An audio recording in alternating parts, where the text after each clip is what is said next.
8 years ago, I lost my husband. It was the hardest thing I've ever gone through.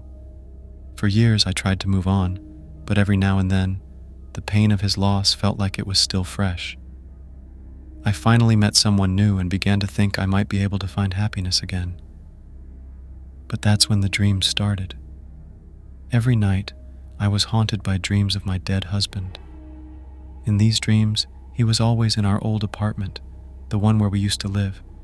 His face was decayed, like something out of a horror movie, and he would cry to me, begging me not to move on. I would wake up drenched in sweat, my heart racing, unable to shake the feeling of dread. Things got worse when my new boyfriend and I went for a picnic at Woodward Park in Fresno. We were enjoying a sunny afternoon when something made my heart stop.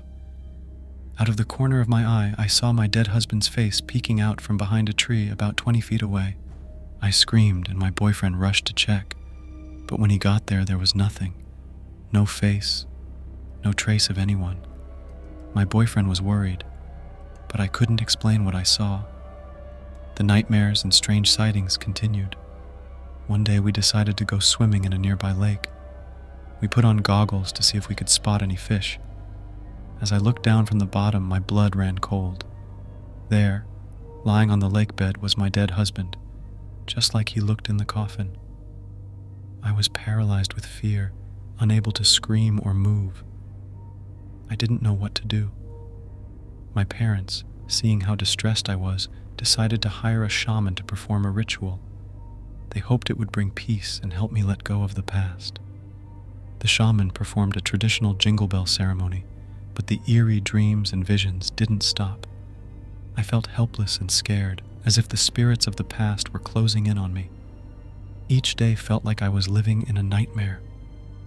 The dreams continued, each one more disturbing than the last.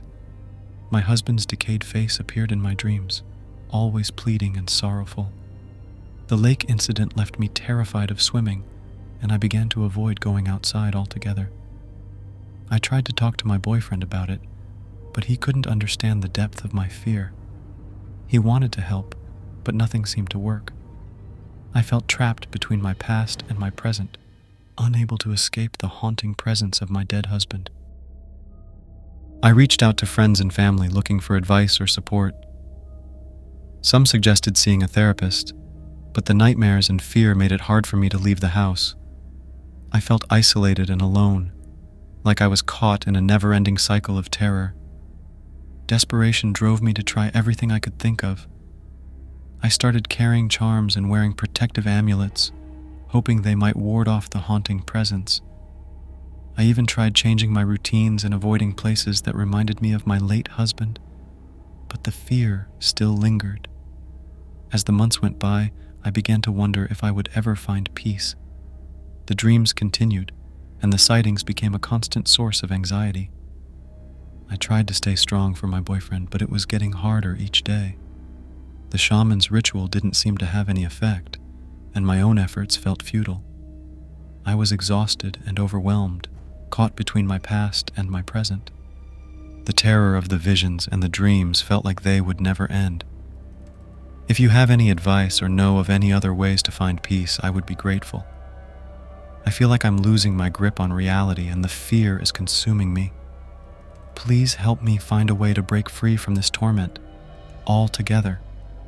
I tried to talk to my boyfriend about it, but he couldn't understand the depth of my fear. He wanted to help, but nothing seemed to work. I felt trapped between my past and my present, unable to escape the haunting presence of my dead husband.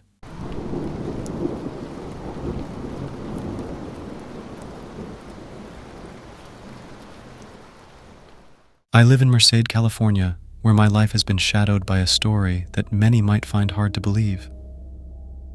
It started with a tragic car accident that claimed the life of my beloved husband.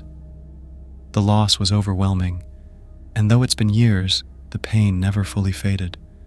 Ever since the accident, strange things have been happening in my home. Every night, around the exact time my husband used to come home from work, I hear a series of knocks on the front door. They're always gentle, almost hesitant, but they come like clockwork. I never see anyone when I open the door. It's just me, the dark, and silence.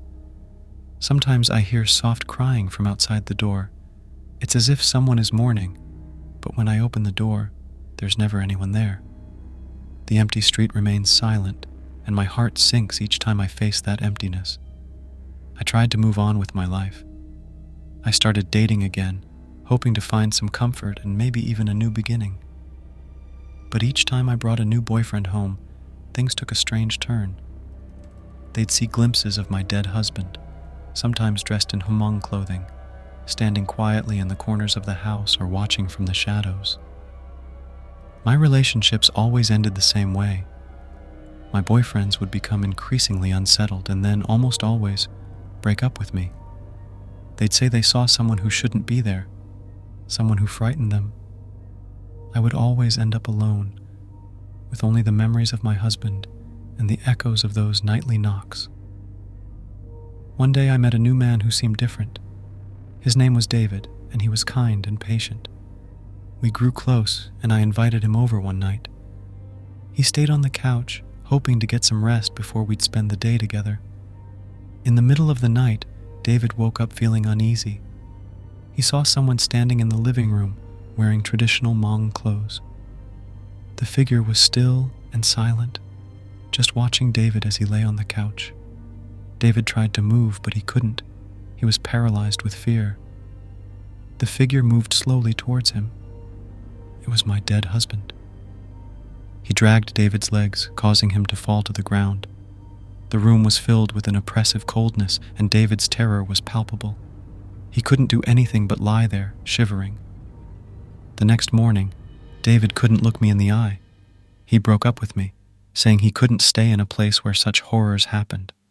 I tried to understand, but the sting of his departure was almost unbearable. I was left alone once again. Since then, I've remained single. The knocks on the door still come every night at the same time, and the crying still echoes softly through the quiet. I've tried to move on, but the presence of my dead husband seems to follow me, keeping me in a state of perpetual grief. No matter how much I want to find love and happiness, my past won't let me go. The sight of my dead husband and the fear he instills in those I try to be with continues to drive people away. I live with the sadness of knowing that my attempts at a new life are constantly overshadowed by his haunting presence. So here I am, in Merced, struggling to find peace. Each night, I hear the knocks and the crying, and though I wish for them to stop, I know deep down that they are a reminder of my loss. I hope someday to find a way to move on, but for now, I remain in the solitude of my memories and the ghostly echoes of the past.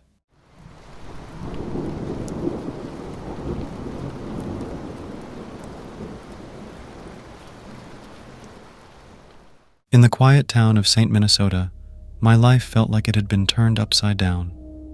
My husband, whom I loved deeply, had passed away from a terrible sickness. His death left me heartbroken, and the emptiness was overwhelming.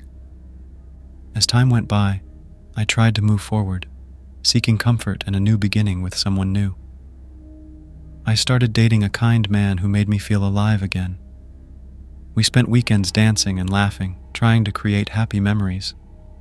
But as I danced at a local party one evening, something chilling happened. From a distance, I saw a familiar figure standing alone, watching me with sad eyes. My heart skipped a beat as I recognized my dead husband.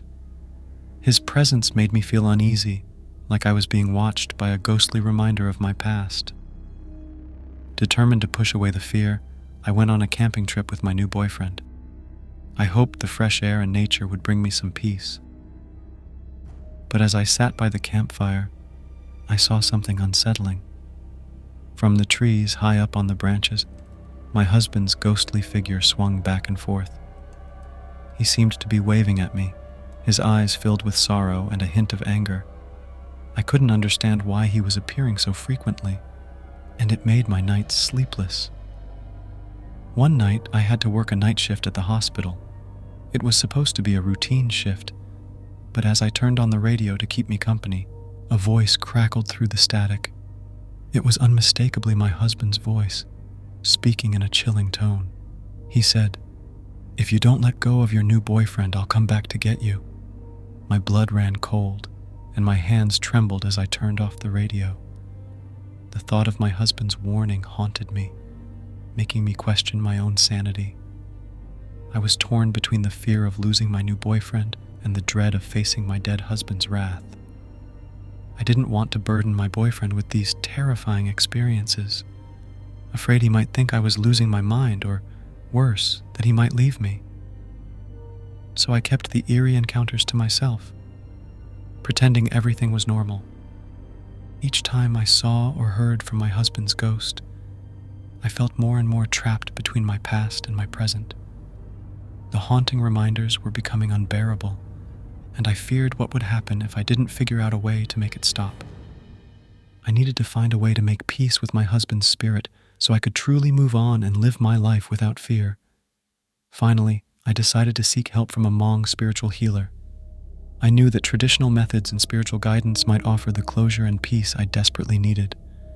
I explained my experiences and the distressing messages I had received. The healer listened carefully and performed rituals to help release the spirits and bring calm to my troubled soul. With the healer's guidance, I began to feel a sense of relief. The ghostly appearances lessened and my nights became more peaceful. My boyfriend noticed the change and was supportive, though I still kept the full extent of my fears to myself. I was determined to protect our relationship and build a future together, free from the shadows of the past. As time went by, I slowly let go of the lingering fears and focused on the present. My relationship with my new boyfriend grew stronger, and I found comfort in knowing that I had taken steps to address the haunting experiences. Life in St. Minnesota felt more hopeful, and the memories of my husband became a cherished part of my past, not a shadow over my present. The process of healing was slow, but I learned that facing my fears and seeking help was the only way to find peace. My journey taught me that sometimes, in the darkest moments, reaching out and confronting the ghosts of our past is the key to moving forward and embracing the future.